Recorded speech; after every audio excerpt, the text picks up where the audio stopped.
ठाणे महानगरपालिकेच्या शहर विकास विभागाच्या कारभारावर शिवसेनेचे नेते आणि 4 वेळेला आमदार राहिलेले प्रताप सरनाईक यांनी गंभीर आरोप केलेत.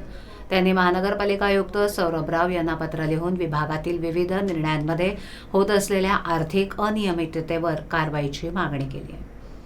सरनाईक यांनी विहंग व्हॅली ते हावरे सिटी दरम्यानचा 40 मीटरचा रस्ता ग्रीन झोनमधून वळवून विकासकांना फायदा देण्याचा आरोप केला.